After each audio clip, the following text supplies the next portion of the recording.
Just imagine if you can do business and charity at the same time. Imagine if you marginalized youth is an investment, not something that you look at and you feel sorry for. Imagine an occupation 20 years ago was frowned upon because they thought everyone can do it, everyone can cook. And all of a sudden, it's the most sought out profession today in Vietnam and around the world. I'm going to start with the godfather of all social enterprise, a guy called Bill Drayton. He says, social entrepreneurs are not content with just to give a fish or teach them how to fish. They will not rest until they revolutionize the fishing industry. So I guess I'm bringing this quote, a connection to Kodo, and that's the foundation that we built Kodo on. And it's also the characteristics of a social entrepreneurs and also the movement of social enterprise here in Vietnam and around the world as well. I guess the best way to connect with you guys is also to share you my story, to be able to give you the model itself and the successes and our challenges that we faced the last 18 years, and then to go far beyond and how we revolutionize the fishing industry.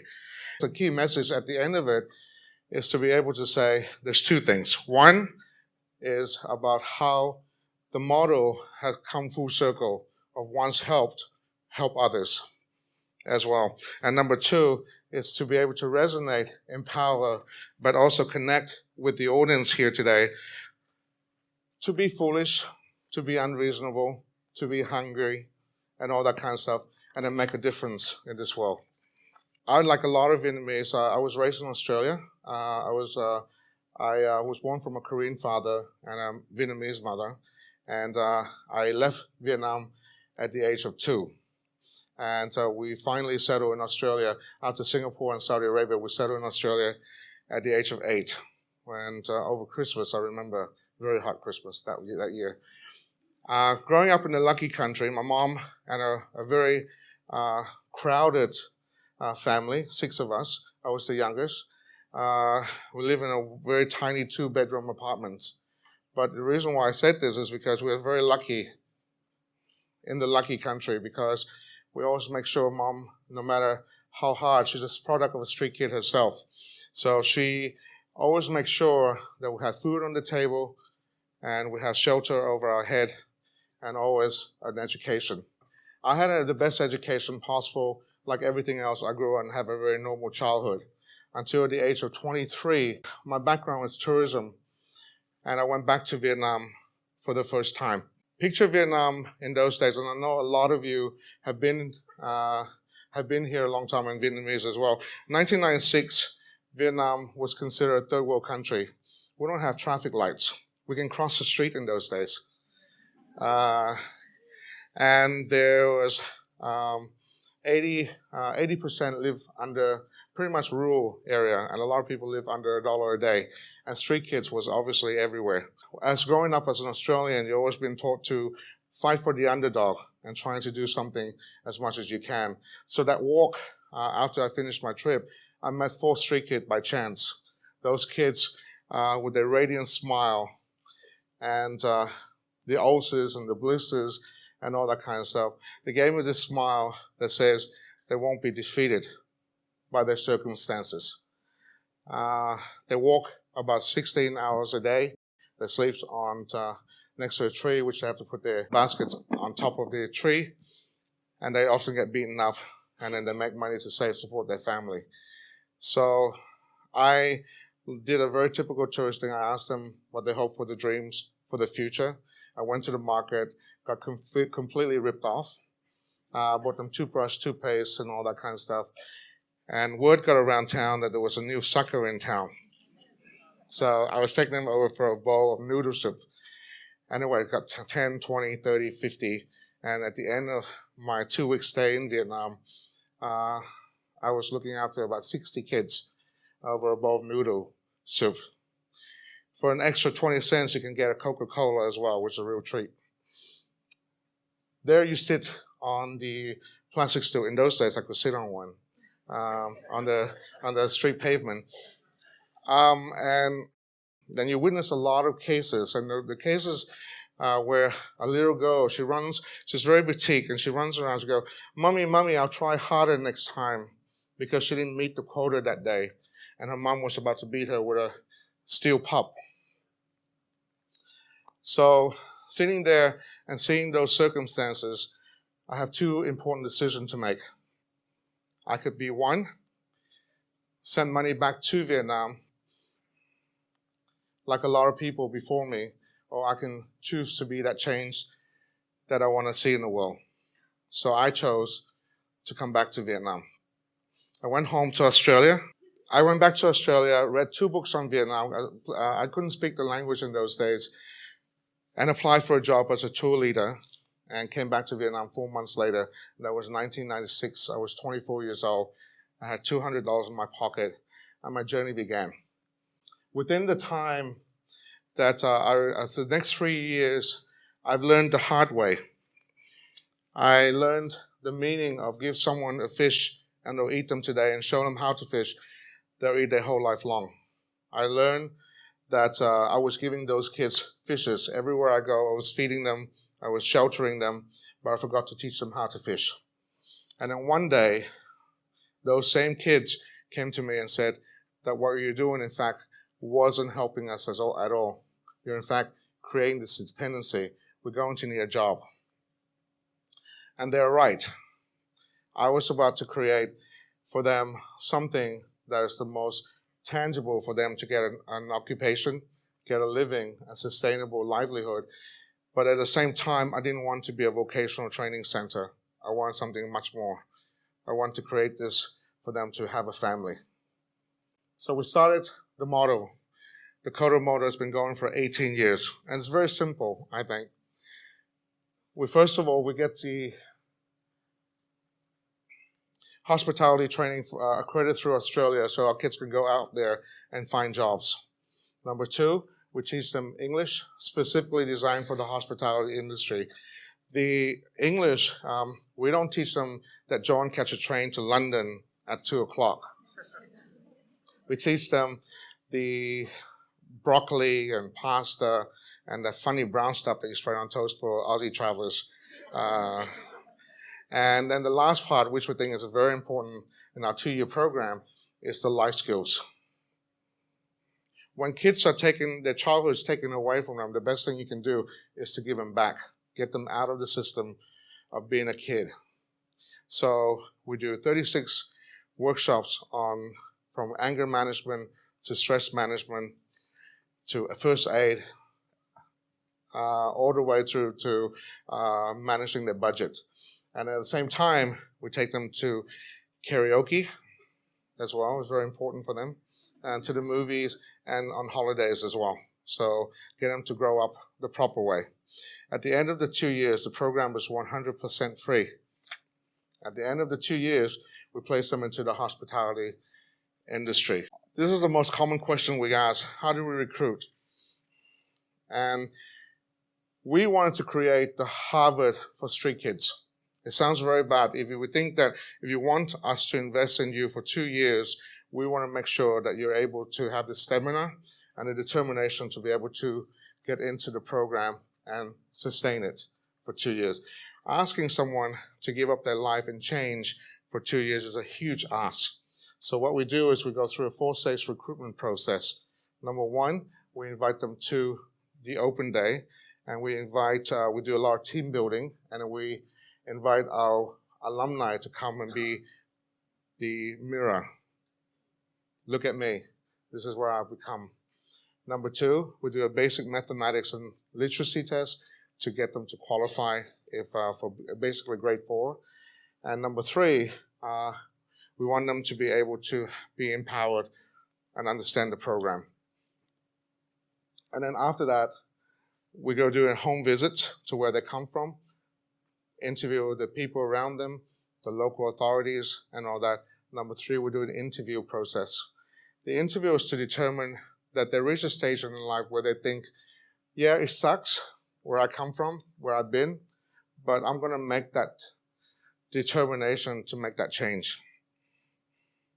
And then once we establish that, and this is something it's very hard to measure, but we're trying to do through a series of questions, is that we want to be able to determine that they're going to give back and they're planning to give back, and not a sense of self-entitlement because of their circumstances. And then for 4 weeks, we get them to live together, eat a lot of instant noodles, and then cope and adapt and all that kind of stuff. But at the end of the 4 weeks, we guarantee by the time we give you a letter that says, congratulations, you're about to change your life on this journey, most of them will break down and cry. And that's why we have nearly 90% retention rate. The kids that we target are no longer street kids like 18 years ago. We target traffic kids, kids in conflict with the law, kids that's been abandoned, neglect, disengaged, exploited, Hill tribe minority, girls' economic empowerment. They're the groups that we help, 16 to 22. I said when there's challenges, there's always an opportunity. So for us, being the first social enterprise in Vietnam was always a very lonely and very difficult journey. 18 years ago when we started, imagine that you have someone from overseas working right here in the political hub, doing a business that nobody knows what a social enterprise is. In those days, the word social enterprise was a dirty word. And then all of a sudden, now it becomes a movement. So our challenges is always trying to cover 200 kids in both cities and their well-being, their educations, their accommodations, and their vaccination and medicals and everything. You know how a typical family, they complain that, oh my God, I have 2 children and you cost me the earth? We have 200 kids. They're costing us the universe. But we do it because we haven't given up any of the services that we provide for them. We just have to be smarter in our business approach to make money to look after our kids and stay true to the mission. So some of the as you know, Vietnam industry is growing all the time, so the demand is always higher than the supply. So that's always our challenge. Financial thing, we have to compete with a lot of the top multinationals. We get treated as a business, even though we're recognized as the first social enterprise.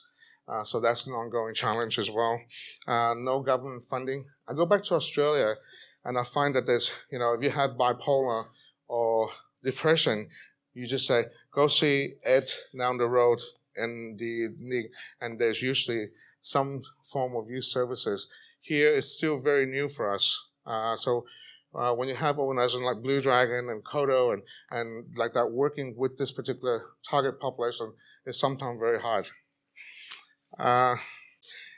So these are some of our successes. 18 years, we officially and unofficially, we train and educate and place kids in over 1,000 kids into hospitality job. Kids that were making less than $1 a day are now working at the 5-star hotels, not only in Vietnam, but around the world as well.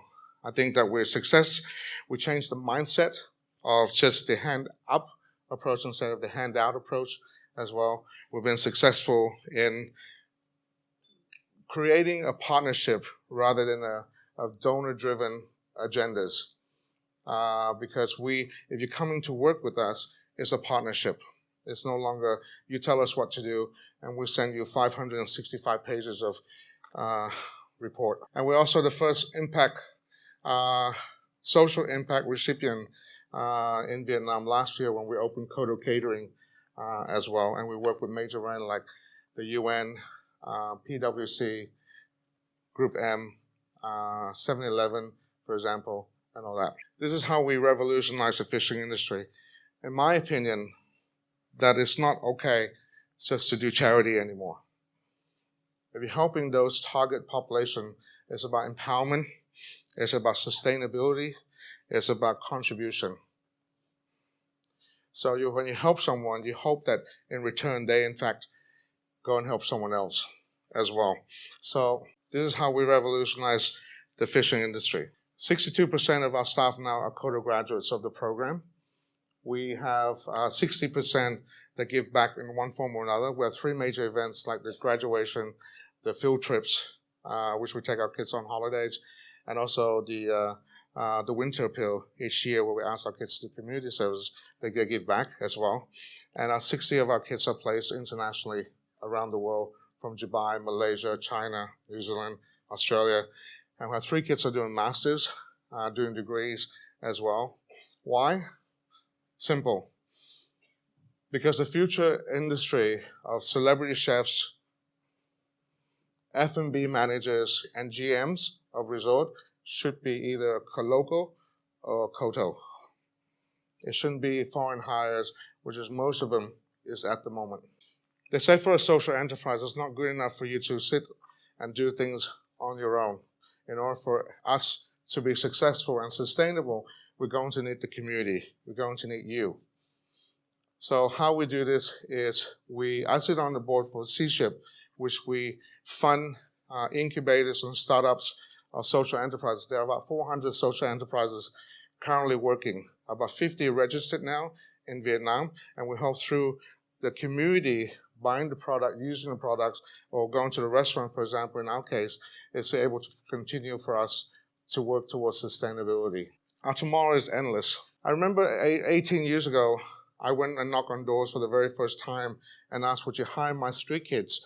And the simple answer was, don't be silly. Don't they lie, they cheat, they're lazy, et cetera, et cetera. Now, 2 months before they graduate, most of them will be snapped up by 5-star hotel. 5 years ago, I said, my kids will go on to study and have roles in managers. They said, don't be silly. They don't have academic qualifications to do that. And 62% are now head chefs, trainers, front of house managers, and all that. So my hope and prediction is one day, 4 or 5 years from now, someone will be standing up on the podium like this and speaking and say, hi, I used to be a street kid, but I'm now the CEO of Koto. So tomorrow could be, through our resources, we want to be the top HR for F&B industry here. We want to replicate. We want to support our alumni to become tomorrow's leaders. We want to open resorts and hotels to generate more income and help more people and widen the impact and commitment to not-for-profit. I didn't do that, by the way. just to let you know, someone just drew my picture. My direction is that I found something that I love so much that I actually don't think is working. It's a job. I jump in every day. I wake up in the morning. I jump into the river and I swim opposite the tide. It's tired, it's lonesome, and sometimes it's very difficult. But at the end of the day, I feel rewarded because if I can walk away from Vietnam knowing I helped that one person change their life, then I have done my bit for Vietnam and for the community. There's I think everyone's hero and a great guy by the name of Steve Jobs. He imagined that he says this, here's to the crazy ones, the misfits, the rebels, the troublemakers, the round pegs in the square hole. The ones who see things differently, they're not fond of rules. You can quote them, disagree with them, glorify or vilify them. But the only thing you can't do is to ignore them because they change things. They push the human race forward, and while some may see them as a crazy one, we see genius because the ones who are crazy enough to think they can change the world usually are the ones who do. So imagine you to be a part of that. Thank you so much.